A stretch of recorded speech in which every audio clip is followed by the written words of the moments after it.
नमस्कार, मैं अंजलि मिश्रा। स्वागत है आप सभी का हमारे चैनल में। दिल्ली के पूर्व मुख्यमंत्री अरविंद केजरीवाल ने यमुना को लेकर जिस तरीके से झूठ फैलाया है, अब इस मामले पे चुनाव आयोग सख्त नजर आई है और अरविंद केजरीवाल द्वारा दिए गए बयान पर अब आज का 8 बजे तक का समय अरविंद केजरीवाल को दिया गया है और जल्द से जल्द अपने बयान पर जवाब दाखिल करने की बात जो है कही गई है। जी हाँ, बिल्कुल सही सुना आपने। दिल्ली विधानसभा चुनाव से पहले तीनों दलों में लगातार बयानबाजी देखने के लिए मिल रही है और इसी बीच अब केजरीवाल का दांव उन पर ही भारी पड़ गया है। दरअसल केजरीवाल ने आरोप लगाया था कि हरियाणा सरकार ने यमुना के पानी को जहरीला कर दिया और इसी पर अब चुनाव आयोग ने केजरीवाल को नोटिस भेज दिया है। जी हाँ, बिल्कुल सही सुना आपने। अरविंद केजरीवाल को चुनाव आयोग ने नोटिस भेजा है। चुनाव आयोग ने भाजपा की शिकायत के बाद केजरीवाल से आज रात 8 बजे तक सबूत पेश करने के लिए कहा है, क्योंकि अरविंद केजरीवाल ने कहा था कि हरियाणा सरकार ने यमुना की पानी में जहर घोल दिया है, जिससे नरसंहार जैसे शब्दों का इस्तेमाल भी अरविंद केजरीवाल द्वारा किया गया था। चुनाव आयोग ने आम आदमी पार्टी के मुखिया अरविंद केजरीवाल के आरोप पर सबूत पेश करने के लिए कहा है। आयोग ने अपने पत्र में यह भी कहा है कि यह एक बहुत ही गंभीर आरोप है जो राज्यों के बीच दुश्मनी पैदा कर सकता है और इसके लिए 3 साल तक की जेल की सजा का प्रावधान है। जी हाँ, बिल्कुल सही सुना आपने। इस तरीके के भड़काऊ बयान जो कि 2 राज्यों के बीच में स्थिति खराब कर सकती है, दुश्मनी पैदा कर सकती है, ऐसे में 3 साल की सजा का प्रावधान है। यानी अरविंद केजरीवाल को आज शाम 8 बजे से पहले जवाब दाखिल कराना पड़ेगा, यानी उसकी मुश्किलें नहीं तो बढ़ती नजर आएगी। केजरीवाल ने भाजपा पर निशाना साधते हुए यह कहा था कि भाजपा शहर की जल आपूर्ति में जहर मिला रही है। उम्मीद है कि इसका दोष उनकी पार्टी के प्रशासन पर आएगा। साथ ही केजरीवाल कहते हैं कि दिल्ली के लोगों को पीने का पानी हरियाणा उत्तर प्रदेश से मिलता है, लेकिन हरियाणा सरकार ने यमुना से दिल्ली आने वाले पानी में जहर मिलाकर यहाँ भेज दिया है। ये केवल हमारे दिल्ली जल बोर्ड के इंजीनियरों की सतर्कता के कारण ही ये पानी रोका गया है। भारतीय जनता पार्टी की हरियाणा की सरकार ने दिल्ली में यमुना से आने वाले पानी में जहर मिला के भेज दिया है। ये तो हमारे भला हमारे दिल्ली जल बोर्ड के इंजीनियर्स का कि उन्होंने पकड़ लिया। उन्होंने दिल्ली के बॉर्डर पे ही वो पानी रोक दिया और उस पानी को दिल्ली के अंदर नहीं आने दिया।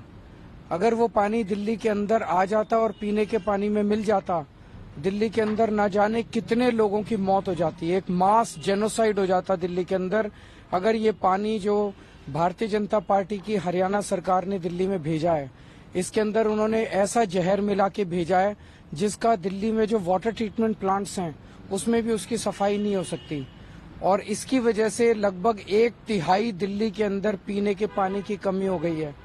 मैं दिल्ली के लोगों को ये कहना चाहता हूँ कि इस किस्म की राजनीति बिल्कुल नहीं होनी चाहिए और ये बहुत गंदी राजनीति है। ऐसे तो कोई 2 दुश्मन देश होते हैं, उनके देखा गया था कि अमेरिका ने जापान के अंदर नागासाकी और हिरोशिमा में न्यूक्लियर बॉम्ब फेंक दिया था। कहीं 2 देशों के युद्ध में बायोलॉजिकल वेपन्स फेंक दिए जाते हैं। कहीं 2 देशों के युद्ध के अंदर पानी में जहर मिला के वहां पे जाने वाली नदी में डाल दिया जाता है। इस तरह से तो 2 देशों के युद्ध के अंदर हम लोगों ने इस तरह के काम देखे थे। लेकिन आज जिस तरह से भारतीय जनता पार्टी ने दिल्ली में आने वाले पानी में जहर मिला के भेज दिया है दिल्ली, ताकि दिल्ली के अंदर अफरा तफरी मच जाए, दिल्ली के लोग मर जाएं और उसका ब्लेम आम आदमी पार्टी पे आ जाए। चुनाव आयोग ने इस मामले को लेकर चिंता जताई है। पत्र में चुनाव आयोग जो नोटिस उन्होंने भेजा उसमें वो लिखते हैं कि मतदाता अपने नेताओं द्वारा सार्वजनिक रूप से कही गई बातों पर विश्वास कर लेते हैं और इस अर्थ में यदि बयान सत्य नहीं है तो इससे चुनाव प्रचार पर असर पड़ता है। ये आरोप अत्यंत गंभीर प्रकृति के हैं और अभूतपूर्ण हैं।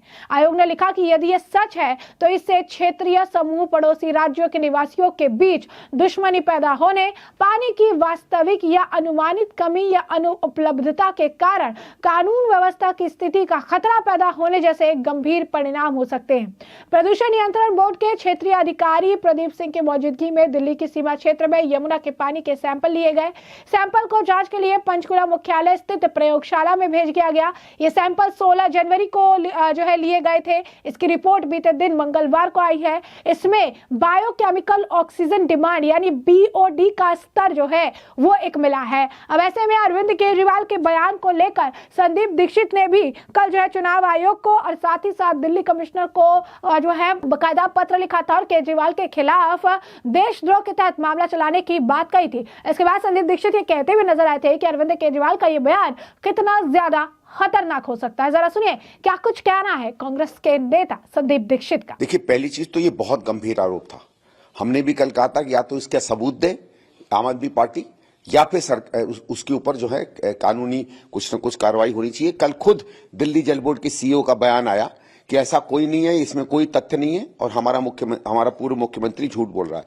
मुझे ये लगता है ये बहुत ही गंभीर आरोप है। आप किसी सरकार पर अगर नरसंहार का अगर आप आरोप लगाते हैं, ये बहुत गंभीर है। मुझे लगता है इतना गंभीर आरोप आज तक किसी सरकार पर किसी व्यक्ति ने हिंदुस्तान के इतिहास में नहीं लगाया है। मुझे समझ में नहीं आ रहा है इस पर कार्रवाई क्यों नहीं हो रही है। मुझे लगता है इस पर एकदम आम आदमी पार्टी का हर कैंपेन बंद करना चाहिए और इसकी पूरी की पूरी लीडरशिप को हरियाणा पुलिस को केस करके गिरफ्तार करना चाहिए। अगर आपने किसी पर नरसंहार का आरोप लगाया तो अगर सबूत हो तो सबूत दीजिए, नहीं तो इससे घबराहट फैलेगी, पैनिक फैलेगा, द्वेष फैलेगा, जिसको हम कहते हैं भाईचारा टूटता है। ये सारे के सारे चार्ज लगने चाहिए। कल से आज के बीच में भाजपा की हरियाणा सरकार क्यों चुप है, दिल्ली पुलिस क्यों चुप है, इलेक्शन कमीशन क्यों चुप है, मुझे बहुत आश्चर्य हो रहा है। मेरा कोई लेना देना नहीं है। भारतीय जनता पार्टी हरियाणा में है, कोई कांग्रेस की सरकार नहीं है। दिल्ली में आम आदमी पार्टी है। हम ये तो इनके आपस की है, पर ये लोग क्यों इस बात का संज्ञान लेते? आप एक चुनी हुई सरकार को कह रहे हैं कि जहर मिलाएगा वो, इतना गंभीर आरोप आप कर रहे हैं। और आम आदमी पार्टी का पता चल गया जल बोर्ड के सीईओ के बाद कि आप किसी भी हद तक झूठ बोल सकते हैं। ऐसा आदमी सरकार तो छोड़िए, विधायक के लिए भी क्यों चुना जाए, कॉर्पोरेट के लिए भी क्यों चुना जाए।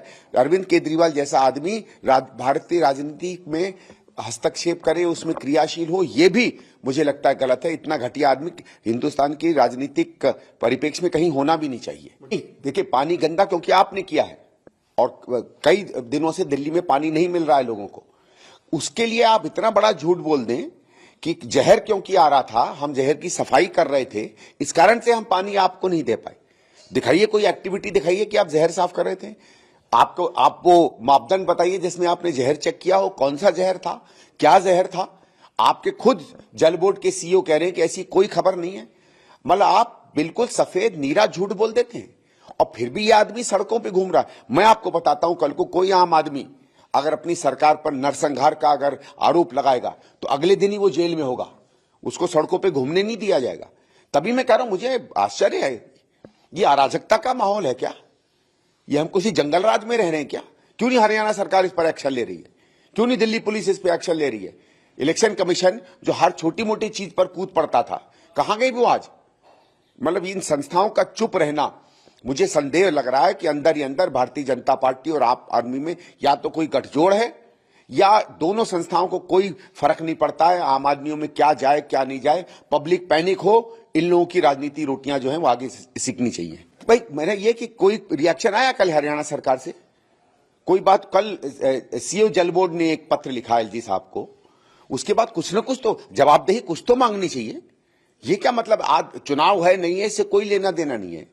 आपने ओपनली इतना बड़ा आपको याद है एक बीच में आया था कि जब किसी बदमाश ने स्कूलों पर फोन करके कहा था कि वो बॉम्ब थ्रेट है, गंभीरता से लिया गया था उसको। पुलिस फौरन वहां पहुंची थी कि नहीं पहुंची थी? उसके ऊपर एक्शन क्यों नहीं? अरविंद केजरीवाल के पास दिल्ली पुलिस गई, हरियाणा पुलिस गई कि सबूत दीजिए।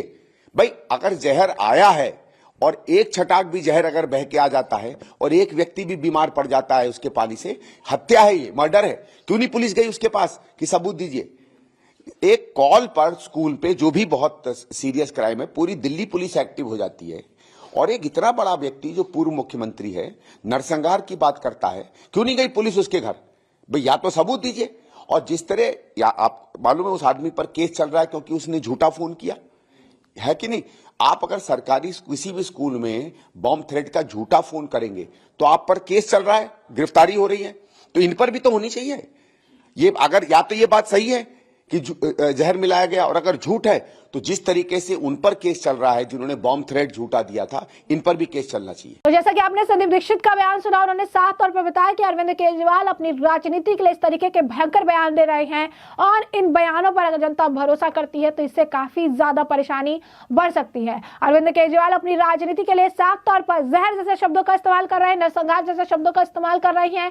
ये कह रही है कि एक सरकार जो है, दूसरे राज्य की सरकार जानबूझकर पानी में जहर मिला रही है ताकि दिल्ली की जनता को वो जहर वाला पानी पीना पड़े। ये बहुत ही ज्यादा गंभीर आरोप है। इन आरोपों के बारे में अरविंद केजरीवाल को सच बताना होगा। उन्होंने पहले भी कहा था कि अगर यह आरोप सत्य है तो हरियाणा सरकार को जेल में होना चाहिए और अगर यह आरोप झूठ है तो अरविंद केजरीवाल को जेल की सलाखों के पीछे होना चाहिए, क्योंकि ये बहुत ही गंभीर मामला है और ऐसे गंभीर मुद्दे को लेकर अरविंद केजरीवाल को ये ओछी राजनीति नहीं करनी चाहिए, क्योंकि जनता इनके बीच का डिफरेंस नहीं समझ पाएगी। और जैसा कि आपने देखा कि चुनाव आयोग भी अपने पत्र में, अपने नोटिस में यही बात कह रही है कि जब कोई ऐसे पद पर बैठा व्यक्ति कुछ कहता है तो जनता उसे सही मान लेती है, असली मान लेती है और ऐसे में ये बयान खतरनाक साबित हो सकते हैं, राज्यों की भी दुश्मनी पैदा करने वाले हो सकते हैं और ऐसे बयान में इस तरीके के एनिमिटी पैदा करने वाले मामले में 3 साल के जेल का भी प्रावधान है। तो ऐसे में हमने आपको जो पूरा मामला है विस्तार से बताया। इस मामले पर अब आपकी भी जो राय हो हमें कमेंट सेक्शन में कमेंट करके जरूर से जरूर साझा करिएगा। धन्यवाद।